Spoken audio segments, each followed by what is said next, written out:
Hey guys, let's get more news about Dallas, but first, don't forget to subscribe to the channel and leave a like. Cowboys trade with Super Bowl contender for $13 million first-round pick. The Dallas Cowboys have had an eventful offseason, striking two recent trades. It turns out Cowboys Chief Operating Officer Stephen Jones may have used a correct term when describing the team's outlook as selectively aggressive heading into the NFL offseason. On March 12, 2025, the Cowboys acquired cornerback Kaiir Elam in a trade with the Buffalo Bills. Dallas traded a 2025 fifth-round selection and 2026 seventh-round pick to Buffalo. The Cowboys received Elam and a 2025 sixth-round pick in the deal. It is a low-risk move as Dallas essentially traded a late-round pick swap and future seventh-rounder for Elam. Here's what you need to know about the newest Cowboys cornerback. Elam is entering the final season of a 4-year, $13.6 million rookie contract. The corner's deal comes with a club option for a fifth season in 2026. Following a standout college football career for the Florida Gators, the Bills selected Elam with the number 23 pick in the 2022 NFL Draft. Elam posted 26 tackles, 2 pass deflections and a forced fumble in 13 appearances during the 2024 season. The speedster notched a 4.39-second 40 time at the 2022 NFL Combine. NFL.com's Lance Zierlein compared Elam to Jalen Johnson heading into the NFL Draft. Elam is the next up in a long line of talented Florida cornerbacks, but he failed to play his best football in his final collegiate season, Zierlein wrote in his pre-draft profile of Elam.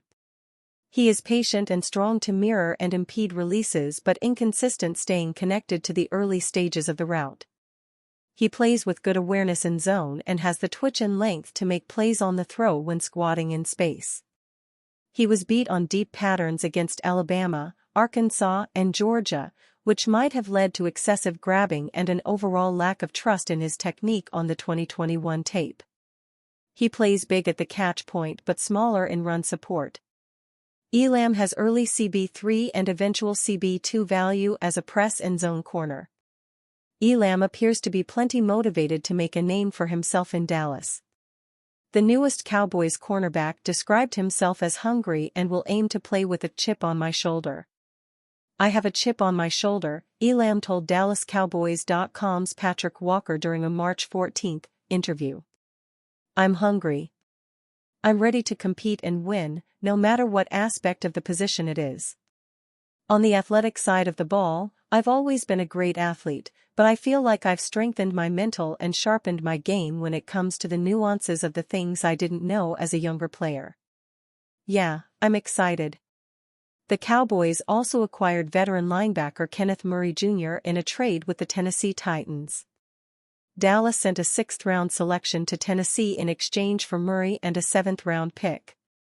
Cowboys Javonte Williams gets stunning news and announcement. The Dallas Cowboys and the rest of the NFL are past the first major wave of free agency. One of the more exhilarating times on the NFL calendar outside the regular season and postseason provided some considerable shakeups. Unlike last offseason, the Cowboys were not complete bystanders this time around and made some additions to their roster. But they did not reel in any big fish either. When they signed Osa Odigizua 2 weeks ago, many thought that return combined with the cap space the team kicked into place signaled a more aggressive Cowboys approach. Not necessarily. But Dallas will still welcome some notable free agents to the Star next season. Having established this batch of players, the newbies, and some returners, got their jersey numbers for next season. There are some of note. Wanya Thomas will don the number 2 jersey in the secondary next season, taking over for Jordan Lewis who wore it previously.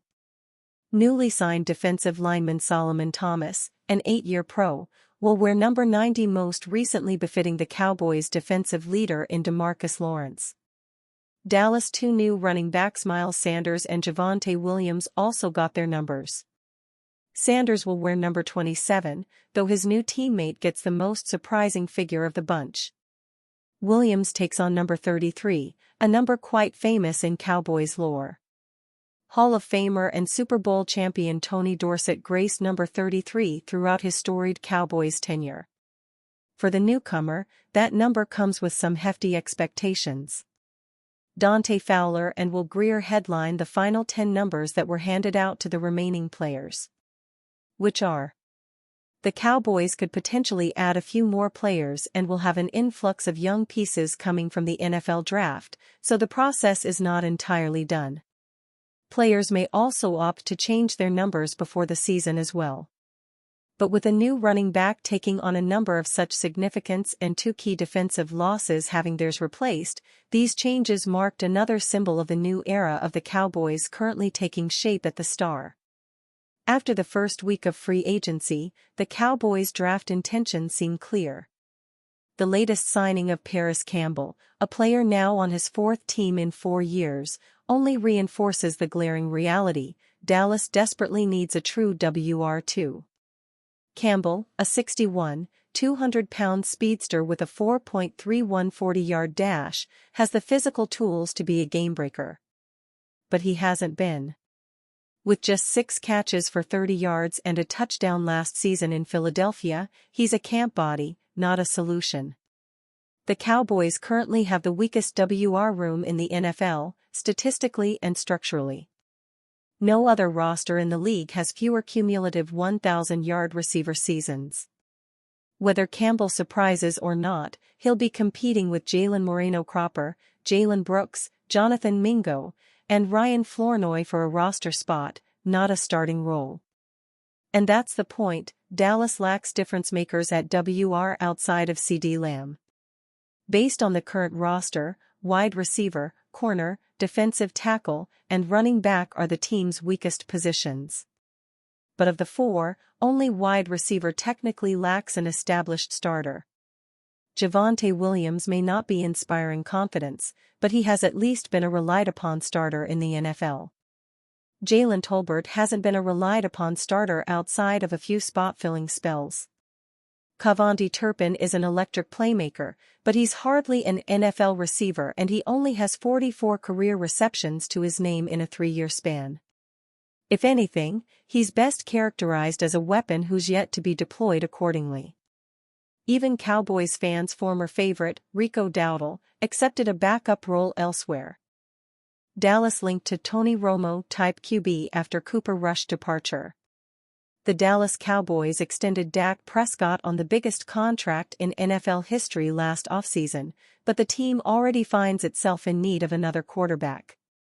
Prescott is earning an annual average salary of $60 million over the next 4 years, so obviously the Cowboys aren't seeking a signal caller to start right away.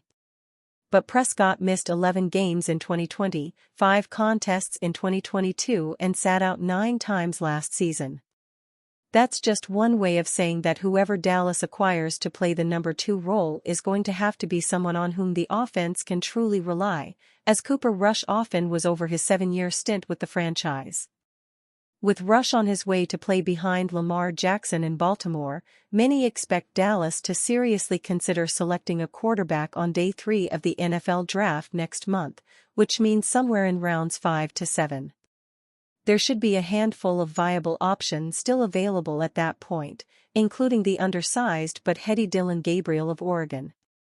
It's what's between the ears that makes Gabriel a fine choice for Dallas. His pre-snap reads and awareness, along with quick reactions and processing, make Gabriel one of the best in this department among all the prospects, Mike Poland of SB Nation wrote Monday, March 17. The way he dissects defenses and throws with a very quick release, he almost compares to Tony Romo. Where he differs from Romo, apart from size, is his speed and mobility. He has some wheels to get out and go. Will Grier is currently the only other player in the Cowboys' QB room outside of Prescott. He started 2 games last season, going 0-2 and throwing for a total of 228 yards and 4 interceptions. And you, fan? What do you think about Dillon Gabriel's situation? Write to us in the comments.